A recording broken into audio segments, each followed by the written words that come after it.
Get ready for a game changer. Sarah Westall is bringing you Business Game Changers Radio. Sarah will bring you leading experts, visionaries, and newsmakers who provide the best commentary on big issues and cutting-edge innovations. Sarah's 20 years as a business executive will help you think like an entrepreneur with expertise, energy, and attitude. Now here's your host, Sarah Westall.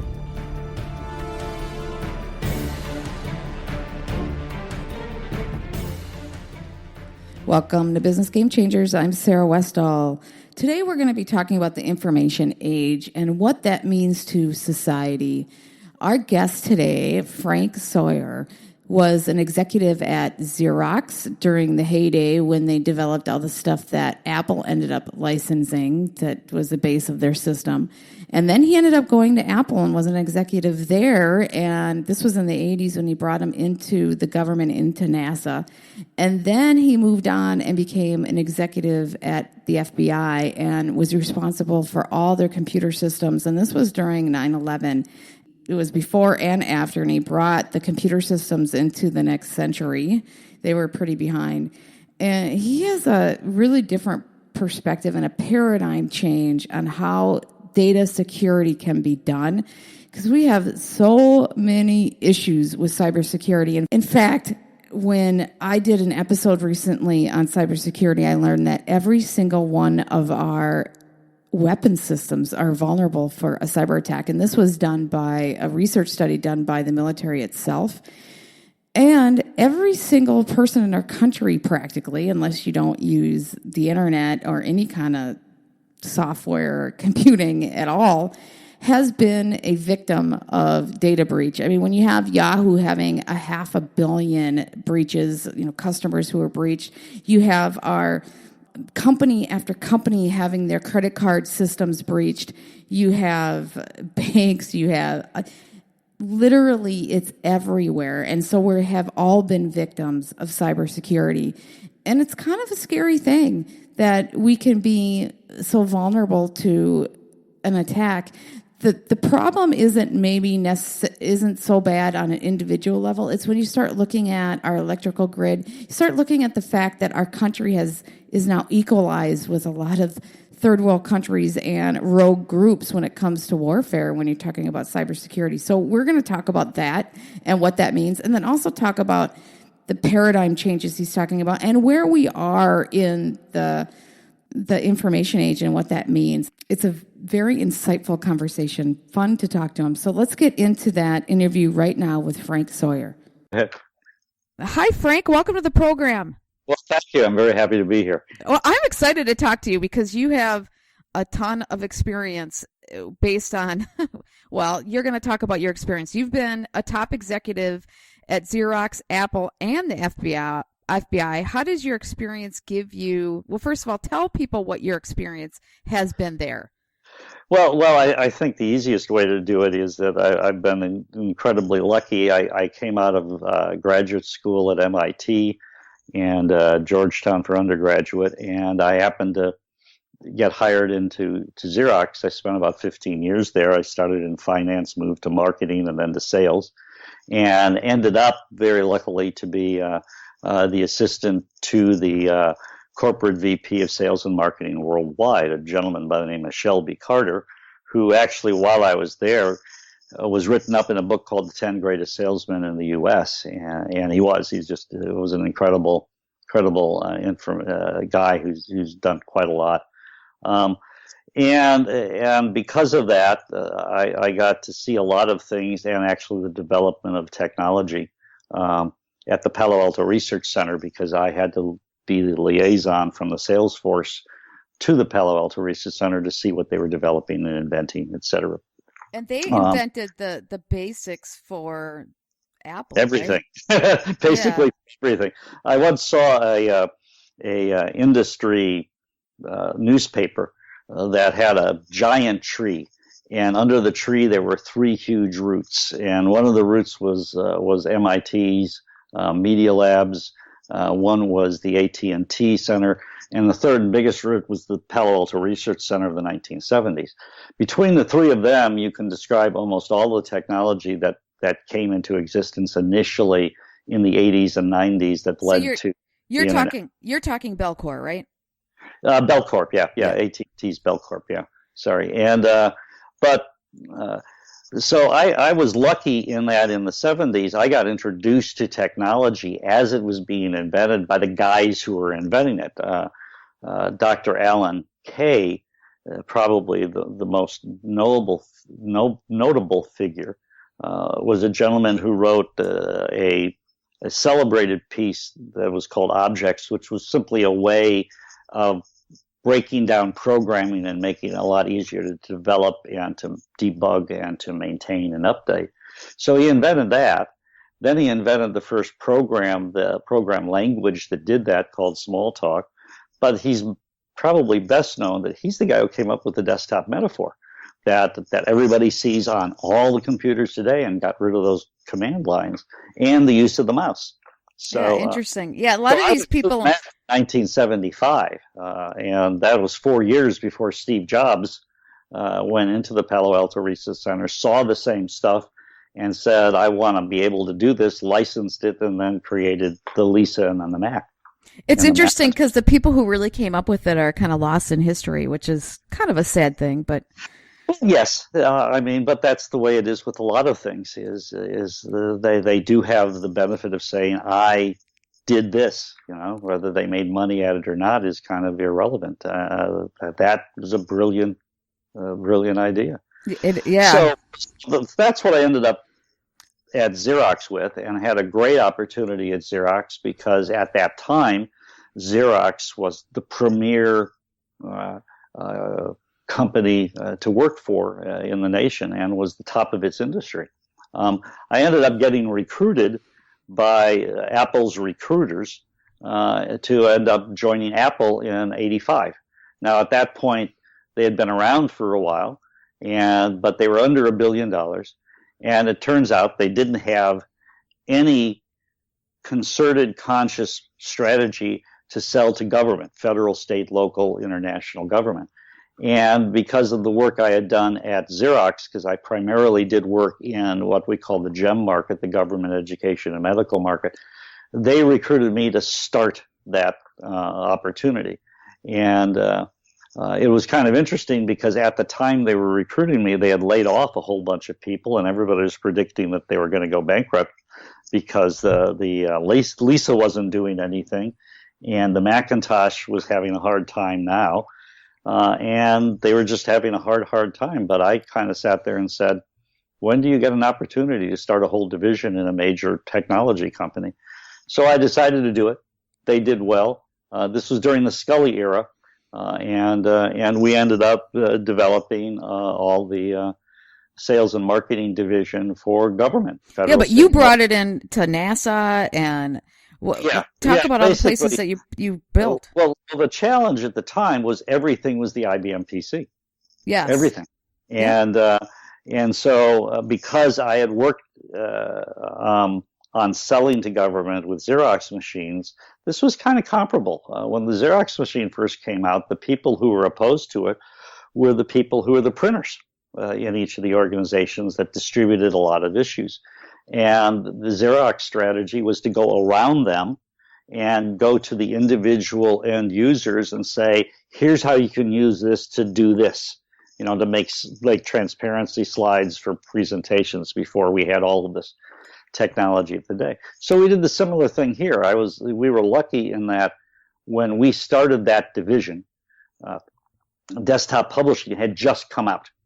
And so we used that as a lever to get around the IT department, known then as the MIS department, and ended up going to them directly. And MIS was happy to let that happen to a certain extent because they were overwhelmed with the things they had to do. So that got us a toehold.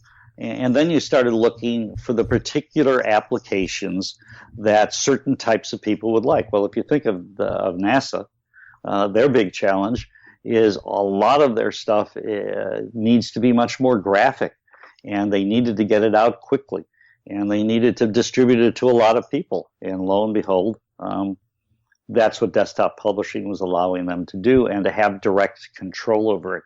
The big thing is about control. It's that I want to be able to control what it looks like, when it gets out, who it gets out to. No different than today. It's just, a different quality at that point in time. So I ended up doing that with Apple for about 4 years. We were quite successful starting it, and then the internal process. I mean, this is an extremely high energy level company, and there was a lot of money floating around in the terms of stock options and stock bonuses and everything else. That it was just I just had enough.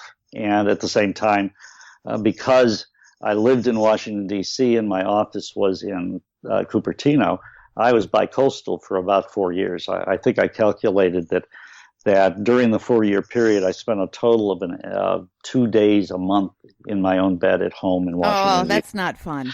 And so that it was like, okay, that's enough.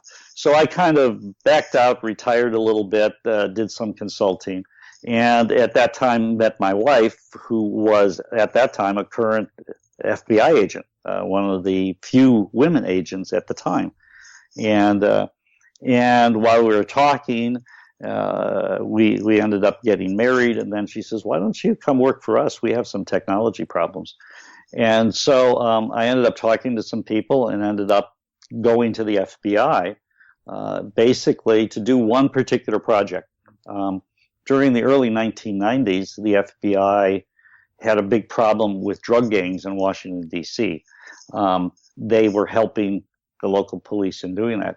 And if you would walk into any of the police rooms, you'd see literally a whole wall covered with Polaroid pictures of the spent cartridge cases from crime scenes. The cases that were kicked out of automatic weapons when guns were fired. Mm-hmm. A lot of people don't realize it, but between the firing pin that hits the back of a bullet casing and the mechanisms inside an automatic weapon that grab it to load it automatically into the chamber and then eject it after it's fired out of it, those leave marks, and the marks are unique to the gun. And so a particular agent by the name of Bob Seifert at the time said, "Why can't we automate this?" And that's what they did, is they created a system where you could put a cartridge case on, basically think of a pencil on the top of a pencil's eraser, orient it in a consistent manner, take a picture of it, and then the computer would come up with a digital signature that described the location of all of those marks in some unique way, so that if another cartridge case showed up that had the same markings, the same basic signature would come out and the two would match, and you say these two are related. And it was called DrugFire. And its whole purpose was to maintain a database of all the cartridge cases that they found from crime scenes, to try and relate crime A's crime scene to crime B to crime C, and say these were used with the same gun. And if they should recover a gun, they could fire it, take it, and say this was the gun that was used in these three crime scenes. Oh, it's very useful. It was found. This was well before the development of another FBI database that's called CODIS, which is the DNA database from violent crimes that they developed. Same basic principle is that DNA was kind of its own automatic signature.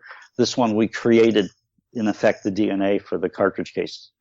And when I came in, they had, this had been operating for several years. It had, at that point in time, about 12,000 hits, that is to say, matches. Now, you couldn't attach that to what happened in criminal cases, because the way the criminal justice system and courts work, it was very hard to track that and see what happens with prosecutions, convictions, appeals, etc. So we don't really know, at least we didn't then, exactly how this related to the conviction of people. But I do know one particular case in the Northeast where a gentleman was killed, and it turned out the cartridge case matched some information that was already in the DrugFire database. and it linked back to a man who had chosen, when he bought the gun, to register it with the police to begin with in that manner. We went to that gentleman. He said that that his gun had been stolen, and had reported it several months earlier. The law enforcement started investigating and quickly figured out that it was that the thing had been stolen by a nephew, if I remember correctly, who was having drug problems, and that he sold it to a particular person. They found the person. He had it on him. They got him, and it was all in 24 hours, all because of this registration. All because of the stuff that you did. Well, talk about, because So, you did a lot at the FBI after that. So will you explain what some of the things sure. that you did after that? Well, this is what I came in to do, and the thing I found was that we didn't have enough money to really develop this product longer.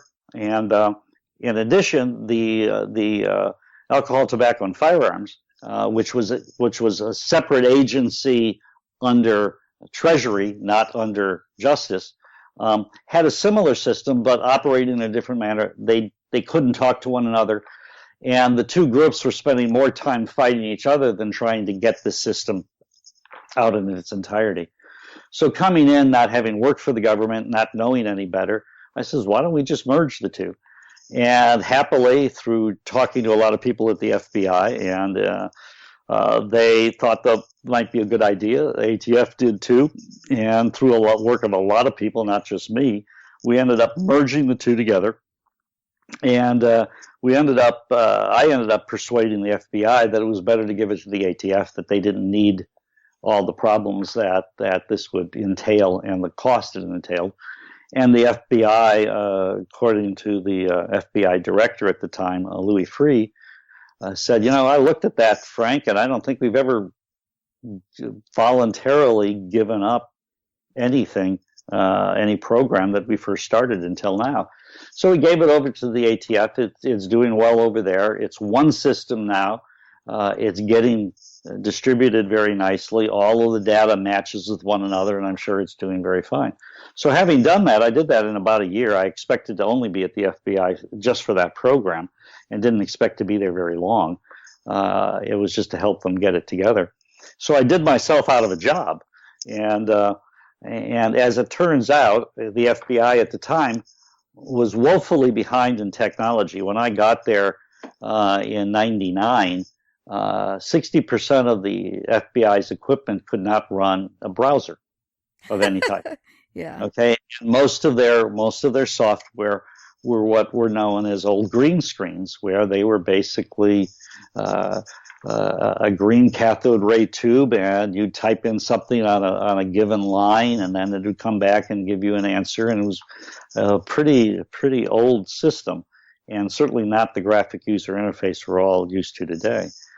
So as it turns out, they hired a very fine gentleman by the name of Bob Dyes, who had been a senior executive at the corporate level in charge of all of marketing for IBM, and he had retired. And they hired him in as the assistant director. There's the FBI director. Under him is the deputy director, who's the top agent. He's always an agent. He's the top agent in there. And then under him were a whole bunch of assistant directors, and under them are deputy assistant directors. So it's kind of like, if you look at it in the military, it's like the president, the Joint Chiefs of Staff. So this was kind of like the guys who were like a 2 or 3 star general type things. And Bob and I had met, and he and I just hit it off because we both had similar backgrounds, having come from the government. So he hired me in, and I ended up, first of all, trying to just structure a plan and get the money from the Congress to upgrade the FBI software. We described it to the Congress as being a car in a ditch, and we just wanted to get it out of the ditch and upright on the side of the road. We weren't trying to do anything more than that. That ended up becoming a program that we were able to persuade the Congress to fund. That was an upgrade of all of the hardware and all of the software for everybody in the FBI. Now, I'm not talking the super secret surveillance, wiretap, other stuff. This is the day-to-day stuff that everybody doing. And as a result, I ended up becoming what was called the Deputy Assistant Director for software, and then later it was just for new technology. But basically, that was my job to do. And we were lucky in that we got the funding. We were able to get out contractual bids for it, and the bids were awarded, and we were ready to start implementing just before 9/11 happened. So the fact that we had all of this in place before 9/11 was really helpful because we could accelerate the hardware out very quickly, and then the software we had to do more work on, and that's what we ended up doing at the FBI. And it was a fascinating experience for me because if you look at the three jobs, I ended up very luckily having jobs at premier organizations pretty much at the height of their power. Now, you wouldn't say that with the FBI, except after 9/11, it was a completely different place. And you started seeing it in all of its glory, as it were, because everybody was so focused after that, and the cooperation was incredible. The people at the FBI, individual people, in spite of all the complaints that you hear today, are really a very fine group of people. Each one individually very concerned about the law, very concerned about the Constitution. You would certainly have differences of how people think about things, but it was, in fact, was and is a really amazing institution that had to go through its own transformation. And happily, I was able to contribute a little bit of that, both in terms of the drug fire thing and also in terms of helping in the process that a lot of people did to upgrade the FBI so it could do the things it's doing today in terms of protecting the national security. And all during this time, I was married to an agent who was a national security FBI agent and was out there at night doing surveillances and looking for spies. And so it was kind of an interesting time. Well, I think people are a little skeptical about the FBI or just intelligence agents in general because of all the, NSA and everything we've heard from Snowden, and people feel that all of their privacy is they don't have privacy. Every single thing that they have is wide open for people. And I think there's a lot of confusion out there as to the way the world works, what's going on. You've had such amazing experiences that you have a different perspective on this. Where do you think we are? Where's the world currently when you start looking at the intelligence agencies and data and just the mess we're in? How do you see everything? Well, let me do two things. First, let me start with just kind of a definition so we kind of have a baseline of where we're getting to. To me, privacy is information. Right? It's information on or about people or institutions or assets that, for privacy purposes, that information is free from being observed or disturbed by others. Okay? If you turn it into digital privacy, you're talking about digital information that's free from any unwanted access.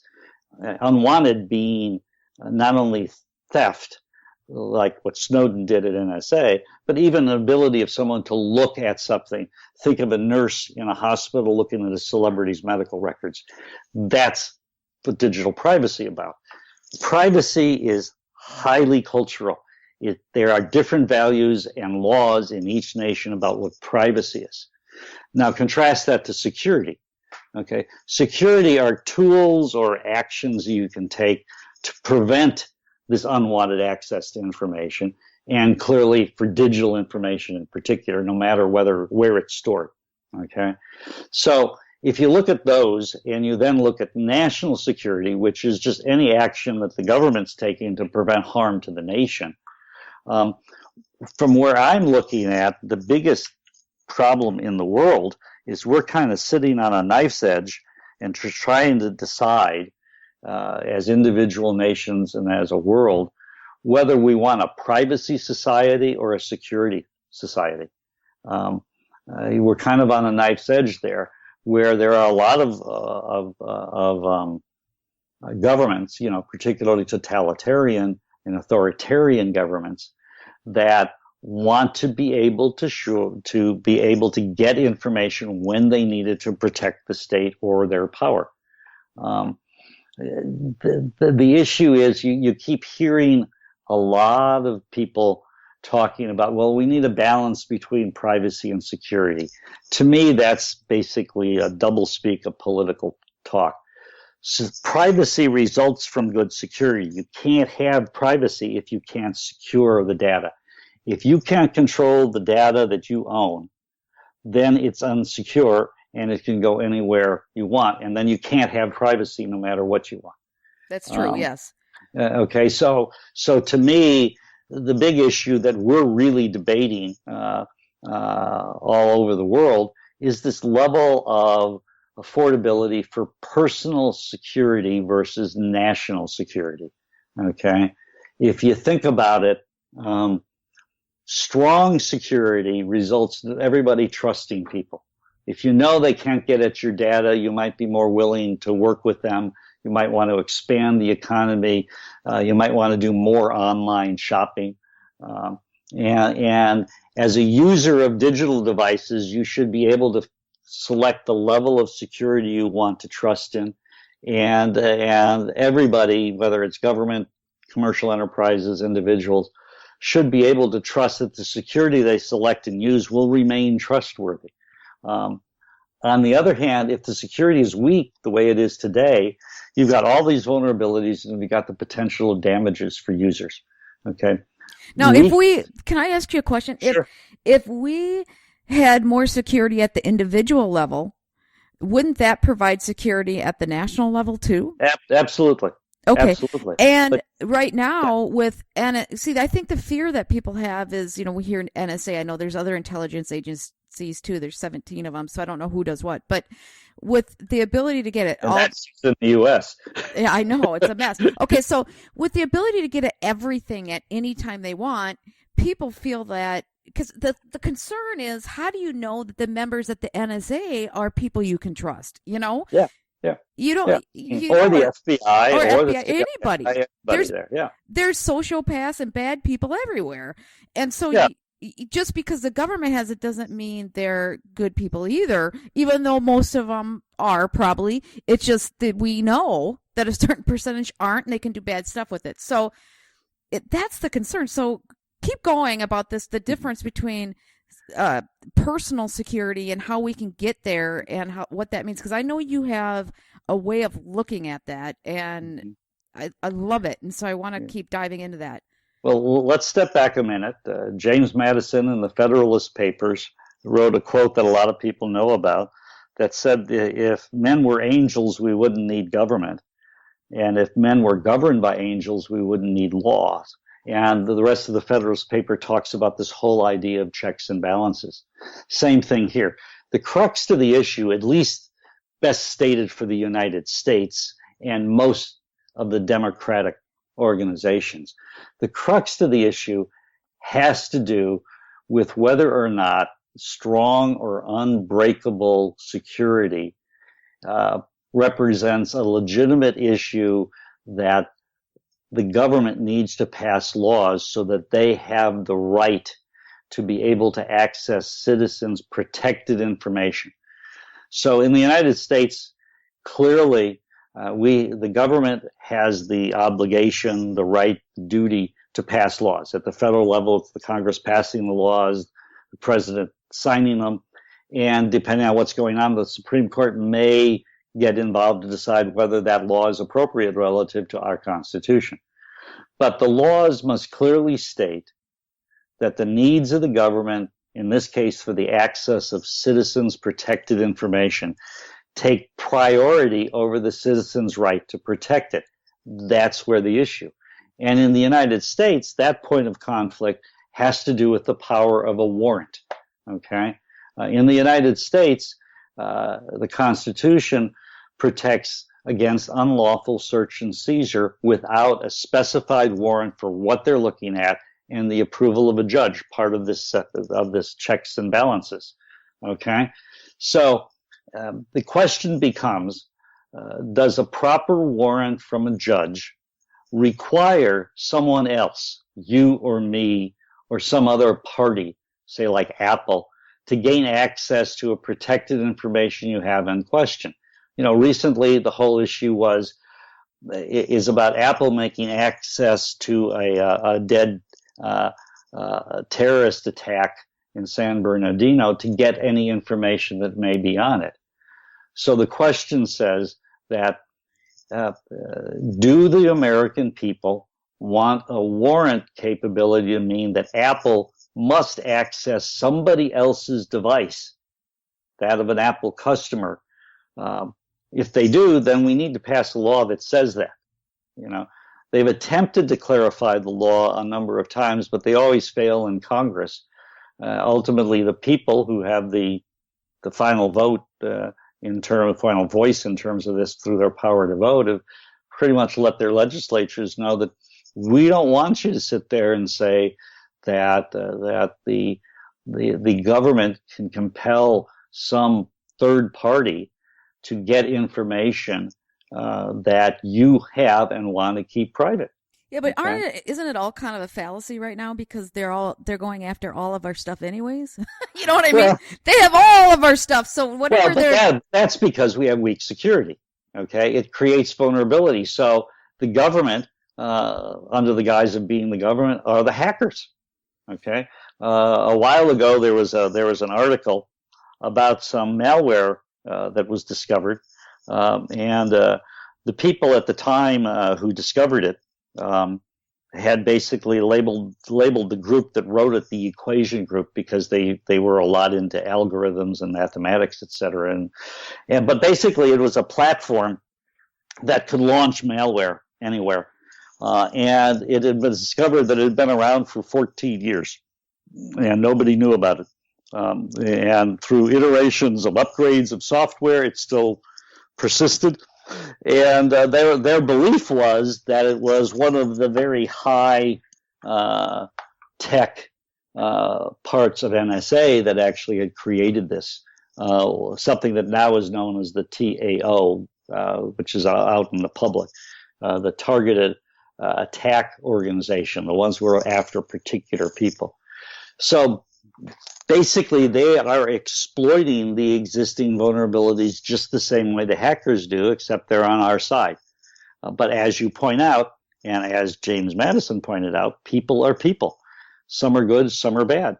People can look at Snowden and they can say, well, here's a guy who did a great favor to the nation by bringing this to their attention. Other people look at it and say he's a spy. He's treasonous. And look at where he is now. Okay, I won't take a position on it. I've got my own, but I don't think it's relevant here. The point is that he was able to get in.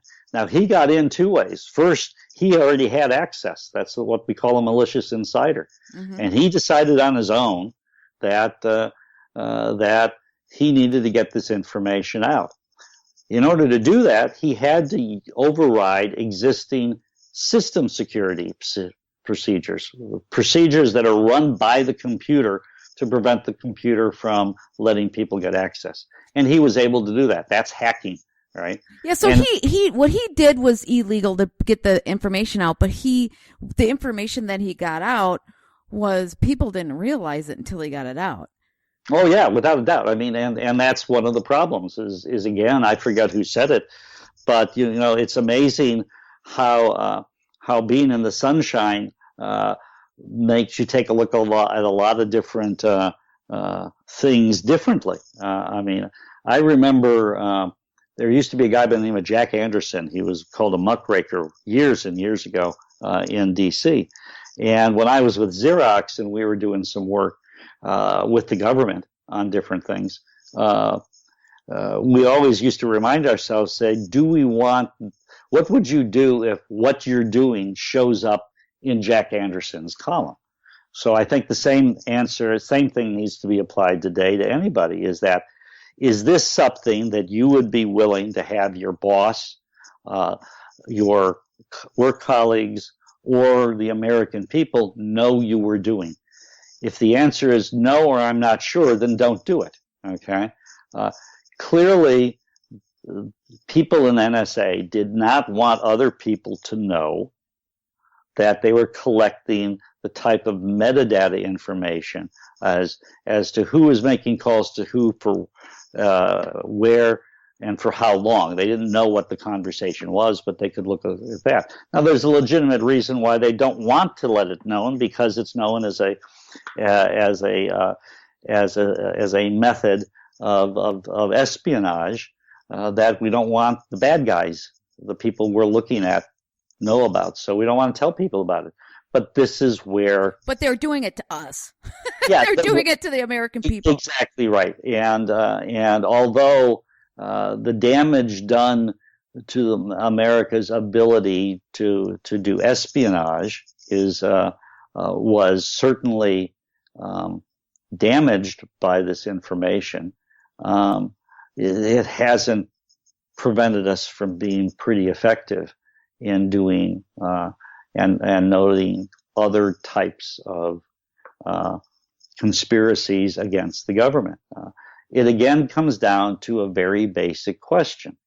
If in fact the government wants information from somebody, are you going to give them a warrant to allow a third party to open up and get that information?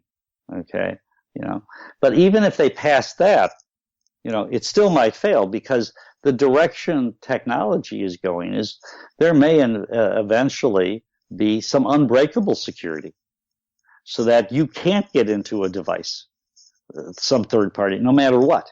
Mm-hmm. Okay, then what happens is the only enforceable law would be to make illegal the ability to develop that type of security and make it accessible to people. That'd be terrible, actually. Yeah, and that's where the issue is, because if in fact we did that, that probably wouldn't solve the problem either, because the people who were able to create that unbreakable security could just go outside the borders of the U.S. and do the same thing. Yeah, they'd do it elsewhere. Yeah, and the United States would be doing it too, because it's an issue of top nation, national security. The issue about front doors and back doors is that eventually that information, because it's still vulnerable, will still get out. Okay, so law enforcement and national security is not enhanced by mandating that the government have access to information without the knowledge or the cooperation of the users, whether they're individuals or commercial people. What happens is the level of trust in government drops significantly if that starts happening, which is exactly what we're seeing today. Yeah, the level of government, the trust in government really has dropped. But you have a paradigm for explaining what we're going through, and I think it really is good. Can you talk about your timeline paradigm? Yeah, what's kind of interesting here is when I was at MIT, I was lucky to take a course from a guy by the name of Jay Forrester, who really started talking about complex systems. And he had three basic rules. The first rule of complex system is that cause and effect are rarely adjacent to one another. So you have to kind of look broader than just the immediate thing to say, this is what caused that. Okay. So for example, is the lack of manufacturing jobs in the U.S. due to the export of the jobs to other companies, or is it primarily due to technology? Depending on which it is, you have to implement a different type of solution. So the idea here is being cause and effect are really adjacent to one another. The second rule, which is a logical follow-on from the first, is that if you take an action, there's always a delay before you see the reaction. Okay, again, if cause and effect aren't adjacent, then naturally you'd have that delay. And the third rule is that there are always unanticipated consequences. They may be good, they may be bad, they may be both, but they're always unanticipated consequences. So if you sit there and you look at this, clearly the iPhone, introduced in 2007, had a major impact on the world, and on technology and on networks and on everything, because it just massively opened up the network to anybody at any time from anywhere. And that in and of itself is there. But if you start taking steps backwards, you start realizing, well, wait a second here. The information age is traditionally targeted at Turing's paper I think it was in the early 1930s, that really described a general purpose computer that we know of today. And they said that's the start of the information age. And most people would say, well, we're in the information age here. Look at all of this stuff. But my argument is that if you look at history, there's a transition period. The transition from the agricultural age to the industrial age took between about 100 and 150 years, depending on which historians you look at there. It's a long time. It's several generations. And there are people who would have been born and died before they actually entered the full industrial age, and they were never really in the full agricultural age. And the impact of that on social institutions is massive, because social institutions are always the last people to adjust to these problems. So today, you're seeing a lot of the social institutions in the world breaking down. They don't seem to work the way they used to. Media being one of them, is nobody trusts the media anymore. Okay? Well, the media had worked its way out of its problem in terms of the industrial age, and for a long time, the papers and then the newscasters like Walter Cronkite were accepted, trusted sources of information. Now they're not, and now we don't know who to trust. And so all of this fake law is there, and the current technology makes a megaphone of that. So my argument is that we're still going through probably the first half of moving to the information age. We've disrupted all the old social institutions, but we have yet to figure out how to adjust the social institutions to take into account the new information age. Yeah, so we're in the middle of just disruption everywhere, and I think that's creating a lot of confusion. And, that's right. And it's great to look at it from this paradigm, because then it gives people a little bit of ease, saying, okay, this is really what's going on. We're moving from one age to another age. The old age is being disrupted, and we have to reformulate into a new age. And this happened in the past too. It's just now happening, and the paradigms are completely different. And so we have to figure it out, and it takes a long time to settle into it to figure it out. Yeah. Now look at one of the things. The industrial age moved people from being in rural settings, who were doing all of their work by themselves, relatively good environment, quiet from noise. Women were very paramount and very primary to the success of a family in a local village, because they were the ones who basically made a lot of the goods that they sold to other people. Industrial age comes in, suddenly everybody has to move to a central area. A lot of noise, a lot of environmental problems in the factories. Suddenly child labor was coming in. Suddenly the women are no longer primary to the success of the family. They're working 12-hour days, 6 or 7 days a week, getting paid low wages. And then all of a sudden, the social institutions started to do labor laws, basically work time laws, the rise of unions to help represent individuals against large commercial institutions. All of these institutions developed. The civil rights movement, all that stuff. All of it. Literally all of it happened. And that was part of the industrial age. So now we're in the industrial age. I live in Washington, D.C., and I was talking to a friend of mine from L.A. the other day, who basically said, I moved from L.A., and I thought L.A. had bad traffic. It's nothing compared to here. But what it is, it's a holdover from the industrial age, where people have to drive into a central place to work and drive out. So you have this funneling effect of huge numbers of people coming into a city, and at the end of the day, leaving out the city.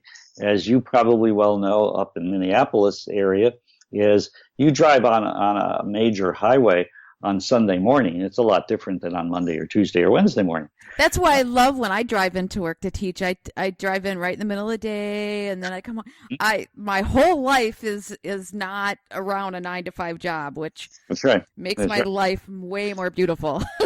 So if you think of it, in my humble opinion, one of the things holding back the development of the true information age, what I've been calling information age version 2.0, is that we don't have security in our information systems. So people are not willing to really adopt and use it the way they should.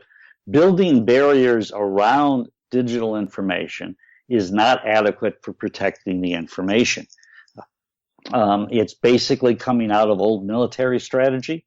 It's basically coming out over the medieval concept of a castle with drawbridge and moats and rings of defense.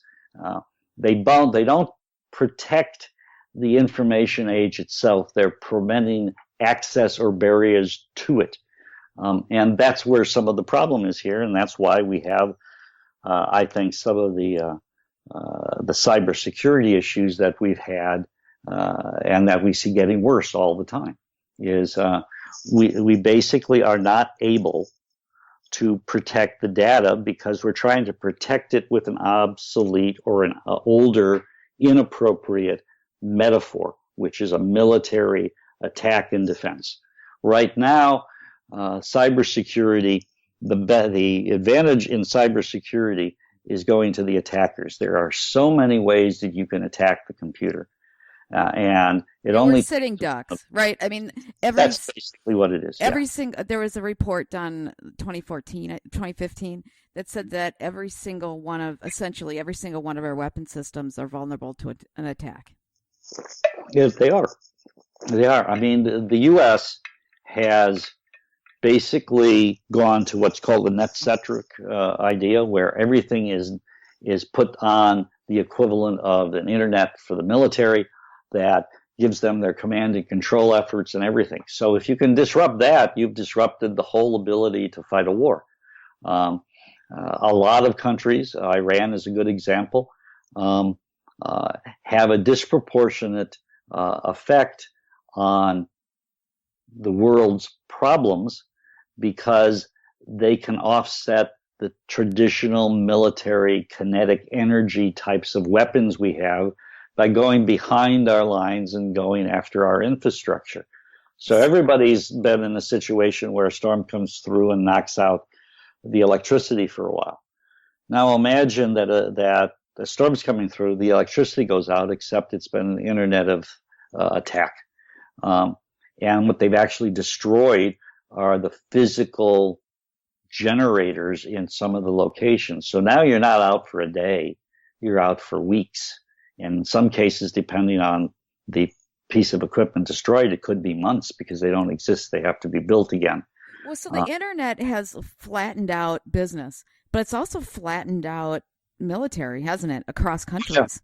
Yeah. Because now countries that are smaller with a much smaller budget, they can, as long as they have some genius computer scientists, they can cause some major. That doesn't even have to be a state. It can be an organized crime or just some. Sure, exactly. Genius. If you look at it, the example would be the Unabomber. Here's one man who knew how to build bombs because of his training, and who, for some, unfortunate mental reason, decided he wanted to kill people, and he was able to do it over a long, long period of time. Well, similarly here, all it takes is one or two people who know how this system really, really works in immense detail, and say, here's a vulnerability I can exploit, I can get in and I can do this. And then suddenly you have this problem. That's the problem with cyber. And the more you rely on technology, the more vulnerable you are. Well, and it's scary knowing that we all have nuclear weapons and weapons of mass destruction. That's on top of it. Yeah, then it becomes a whole nother. Well, you have some solutions. I mean, you actually talk about what you're thinking about, a whole paradigm change on this stuff.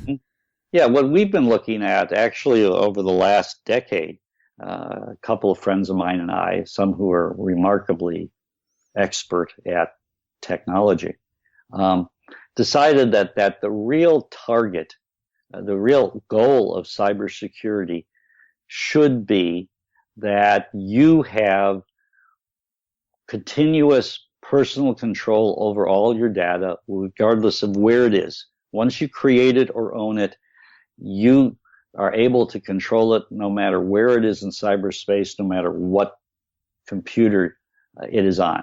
In effect, what we're trying to do, not directly, but this is the effect of it, is we're trying to make the entire internet your personal cloud for storage, so that you should be able to get available all of your data anywhere it is in cyberspace on your personal computer.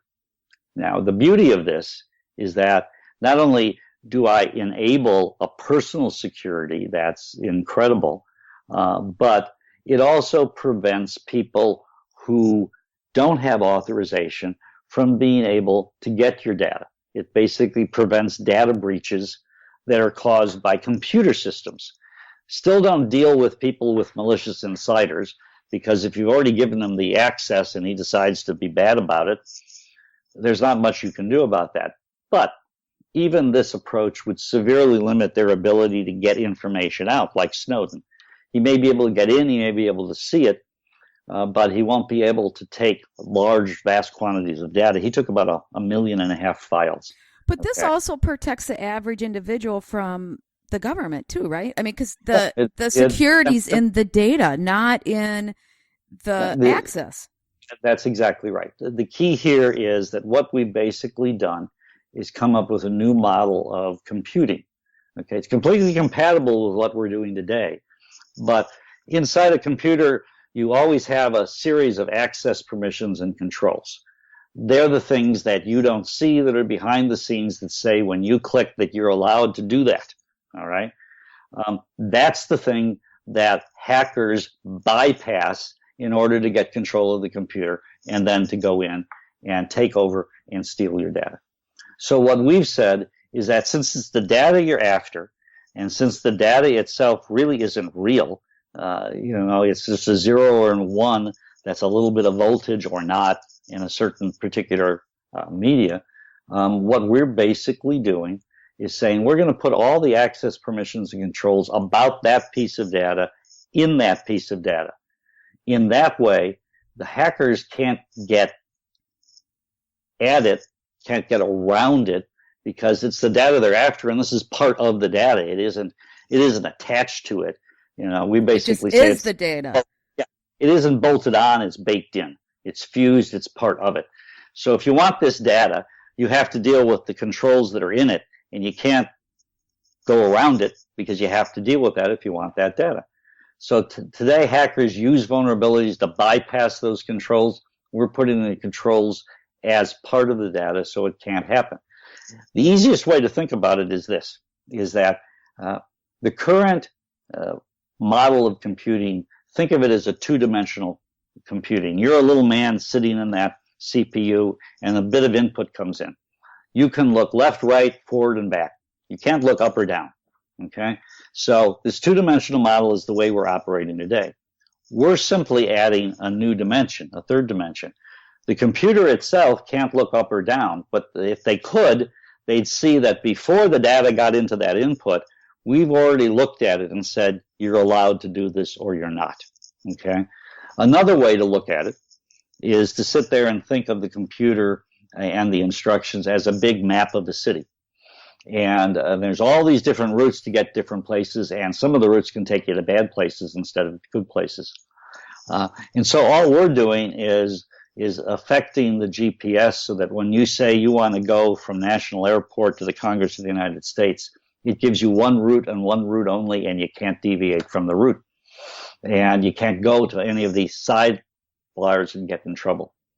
See, now something like this would Snowden wouldn't have developed, because we wouldn't be, NSA wouldn't have access to all the data of everybody. Snowden wouldn't feel compelled to do something like this.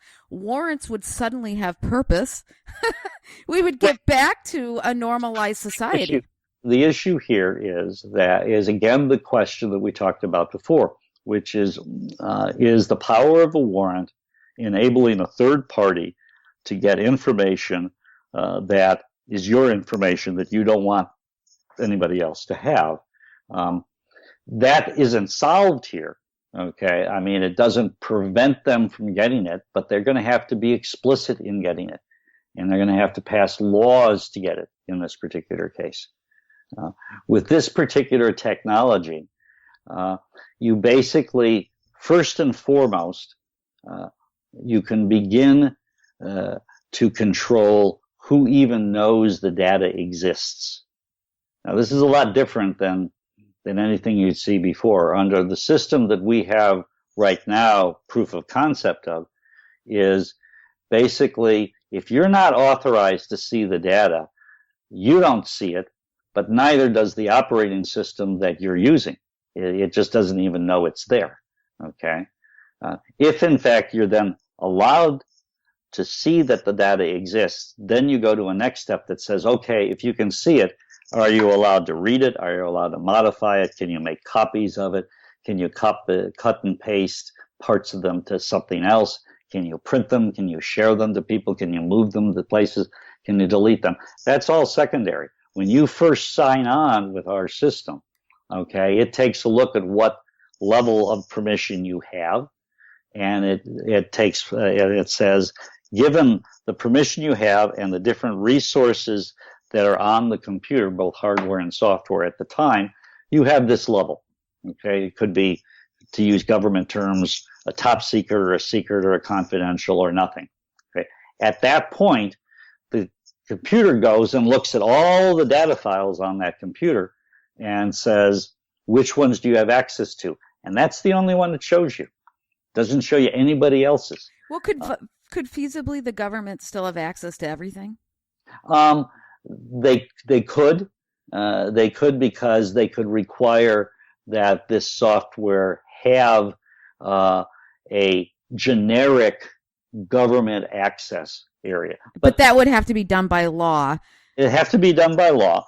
And realistically, look at it as two things. If you're an organization, particularly a large organization, you're going to have some people at some level who have access to a large portion. An administrator. That's an administrator, or multiple administrators. You know, for security purposes, you can figure out the best way to do that. So in terms of companies, if they want to come after something that Apple did, there's a pretty reasonable assumption that Apple somewhere has access to all of the data that's on Apple's network that is Apple's, that they own. Sure. The key thing being that they own. All right.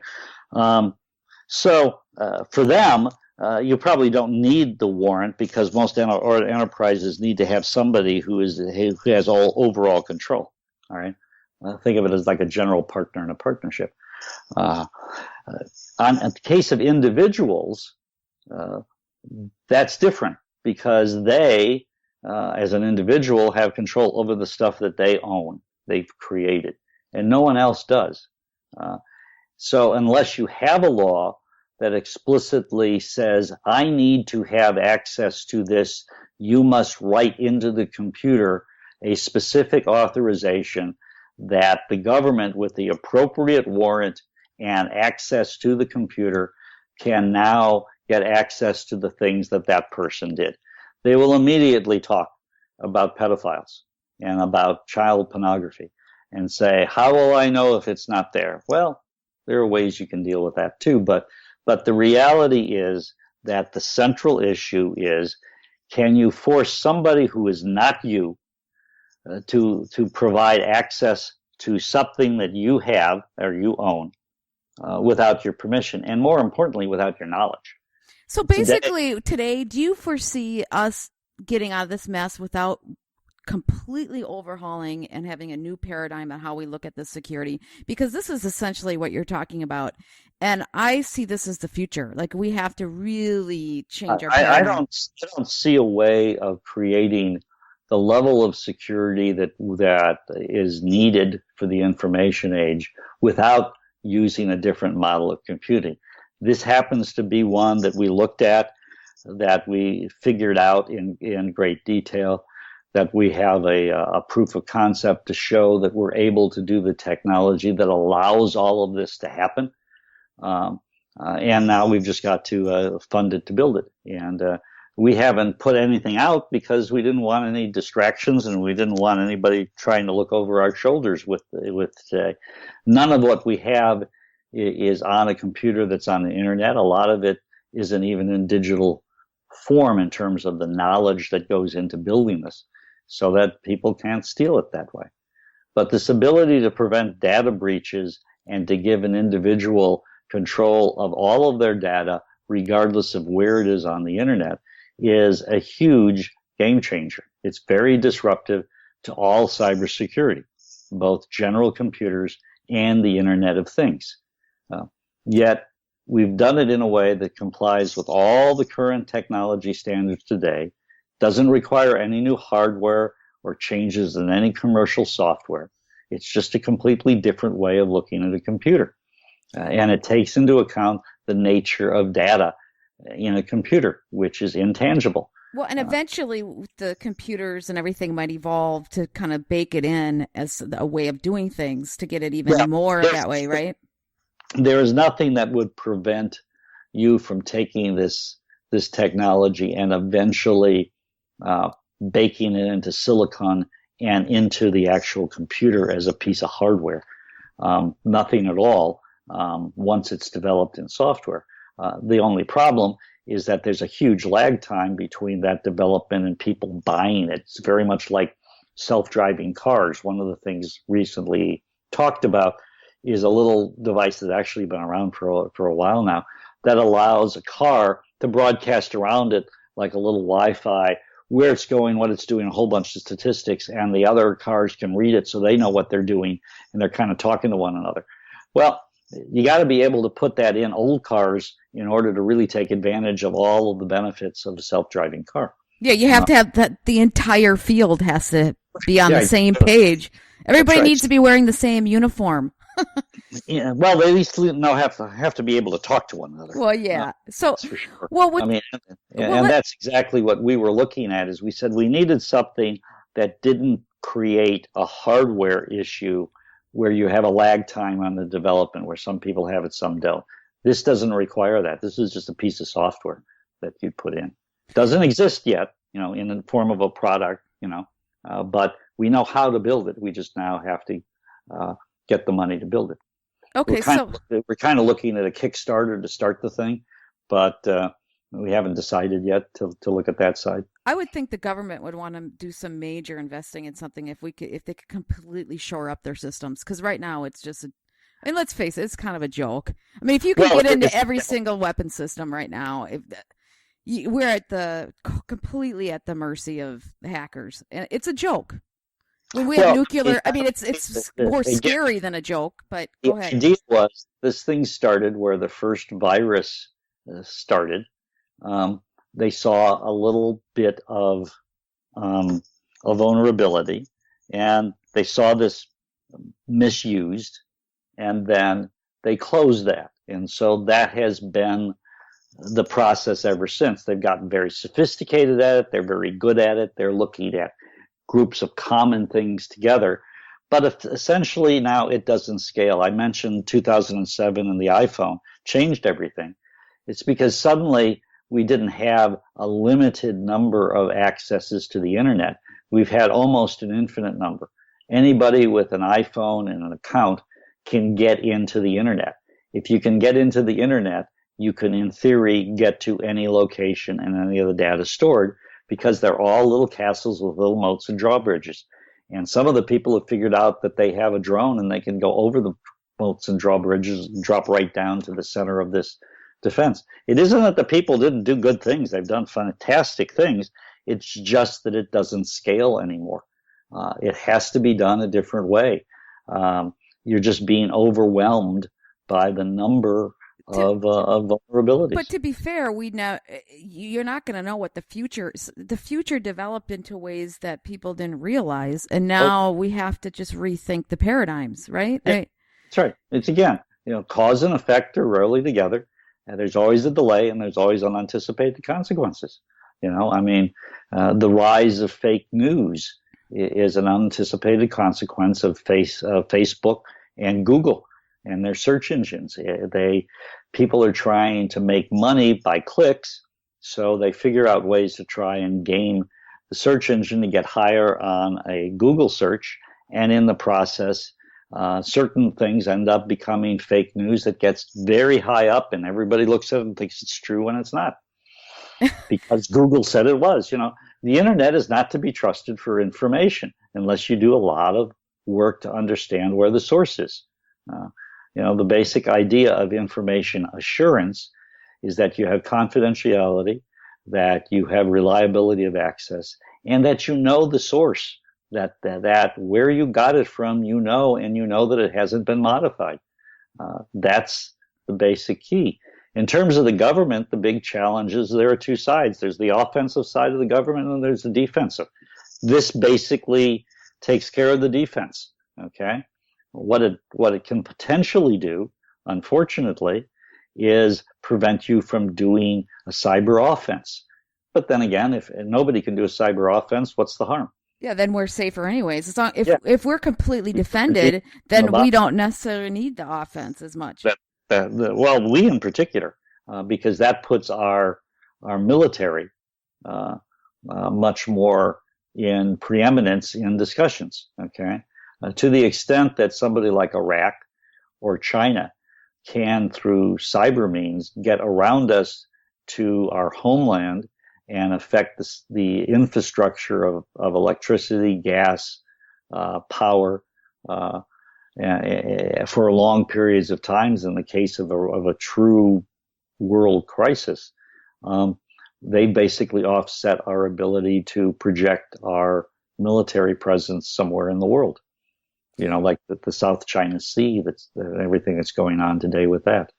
There's a lot of problems. There's a lot of very honorable people manning the walls to protect us, and this happens to be a huge vulnerability. And it's one that I actually think that if we can fix this, which we know how to do it, we just now have to get it built and adopted.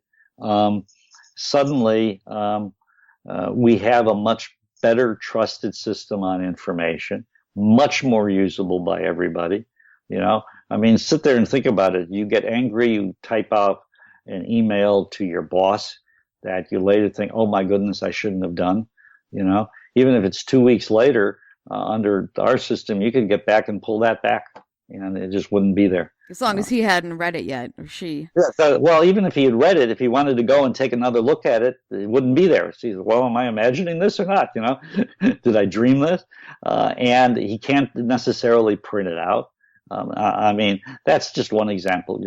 A better example of it is perhaps you have a power of attorney over your financial matters resting at your lawyer's offices. Okay, you can control who even knows that file exists there, and for people who are there, you can control who knows it exists, and for the people who are allowed to do it, they might be able to read it, but they can't make copies. They can't copy parts of it. They can't share it with anybody else. They can't move it. They can't print it out. Suddenly, it's a lot more secure in its use. Is that only authorized people can actually have it, have a signed copy, and show it to somebody in order to sell your house for you. Well, I see this, we have so many opportunities in business. We have so many inventions, and we're just exploding with new things that are going on. And there's a lot of espionage as well, stealing those ideas and stealing those opportunities and developing it themselves. It's one of our biggest problems. Yeah, this shuts that down. If you can't get at our information, you can't get at your information, which includes all our IP. I remember somebody from, I think it was from Nike, who was an executive who went in to China to try and develop some business. And there on the street corner saw the exact copy of a product they had not yet released and had never told anybody about. Yeah. That's printed there because somebody had gotten into their records, saw it, brought it over there, and then started building it. Well, and that's happening with our patents, with our new technology, with all sorts of stuff. It's really a serious issue. Okay, so I have to wrap this up. I could talk all day to you. Where can people learn more about you? And Well, the only real place is out. we've been trying not to be public for a long time. This is kind of the first time we've talked about all of this. And the really only way you could really see anything, we don't have a website at this point, purposely, is to go into LinkedIn and look for my name, Frank Sauer. And if you want to link up as a friend or contact me, I've got a public profile.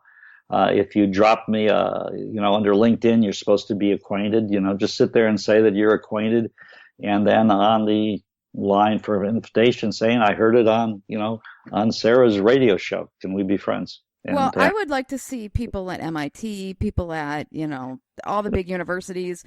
Excuse me, people at MIT and people at Congress, Senate.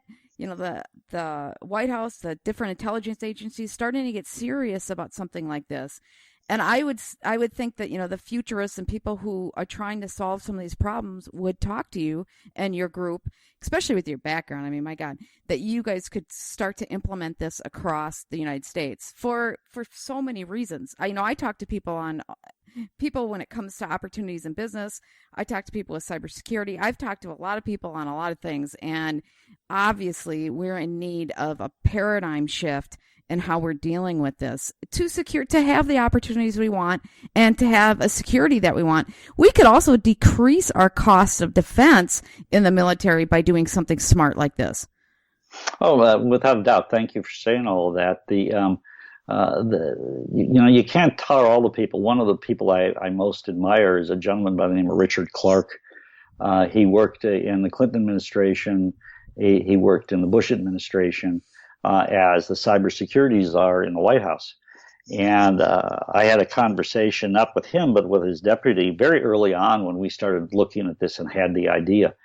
And he is one of the few people I have ever heard who said that he believed that this problem would be solved by two guys in a garage. Most people don't think it's solvable at all.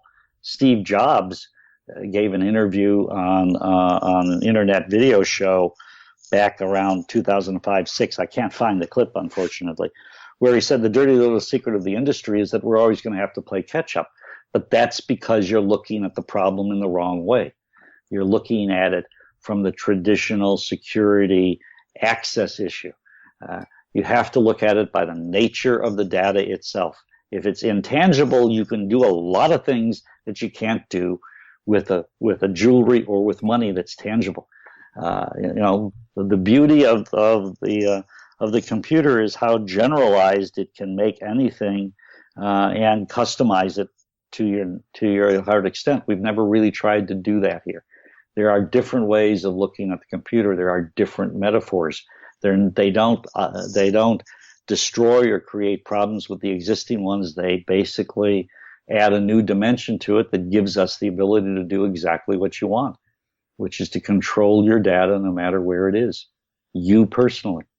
And people would feel so much more secure, because right now no one feels secure, and they shouldn't, because almost every single person's data has been breached, and that's a fact, right? And probably multiple times. Exactly. Many times. Okay. Well, good. Well, thank you so much. I'm going to have my information on the radio page, and we'll go from there. And you have a wonderful day. Well, you too. I've enjoyed this. You've been listening to Business Game Changers with host Sarah Westall. As Sarah brings you leading experts, visionaries, and newsmakers who provide the best commentary on big issues and cutting-edge innovations. Sarah's 20 years as a business executive will help you think like an entrepreneur with expertise, energy, and attitude. And learn more about Sarah at sarahwestall.com today.